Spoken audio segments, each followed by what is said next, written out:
منها كويس قوي في تربية ولادنا، وخصوصا ان القصة او الجريمة اللي حصلت النهاردة تتعلق بالسوشيال ميديا وبالتليفونات، وخصوصا حاجة تخص البنات وصور والحاجات دي. فخليكم معايا علشان خاطر تستفيدوا منها قوي، وتخلوا بالكم وتشيروها لكل حبايبكم يسمعوها، وكمان تحكوها لكل بناتكم وولادكم واخواتكم عشان يخلوا بالهم كويس قوي من نفسهم في موضوع الصور والتليفونات دوت. القصة حقيقية حصلت في دولة الأردن. يلا بينا هنسمعها ونشوفها ونركز مع بعض. القصة مشوقة وهتعجبكم جدا.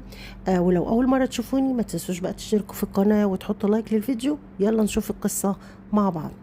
القصة بتحكي عن أسرة جميلة جدا، مكونة من أب وأم وثلاث أبناء، منهم ولدين وبنت، والولاد كبار يعني في سن المرادنة، وخصوصا إن القصة أو الجريمة اللي حصلت النهاردة تتعلق بالسوشيال ميديا وبالتليفونات، وخصوصا حاجة تخص البنات وصور والحاجات دي. فخليكم معايا علشان خاطر تستفيدوا منها قوي، وتخلوا بالكم وتشيروها لكل حبايبكم يسمعوها، وكمان تحكوها لكل بناتكم بتاعها وكده يعني. فواحد من الاتنين الميكانيكية دولت شافها يعني وخد باله منها واعجب بيها كده، وشافها ان هي ايه يعني شكلها حلو وجميله وجذابه وكده، بدا ايه يبص لها وهي تبص له. المهم ايه، في غفله من ابوها قدر ان هو ياخد رقم تليفونها او يتبادلوا. انت عرفتها منين وكده؟ على فكره انا بشبه عليك، انا حاسس ان انا شفتك في مكان.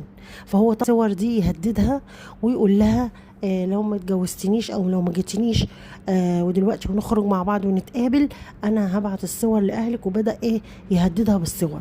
فهي طبعا خافت وبدات نفسيتها تتعب. ايه، راحوا مسكوا في بعض ضربوا بعض.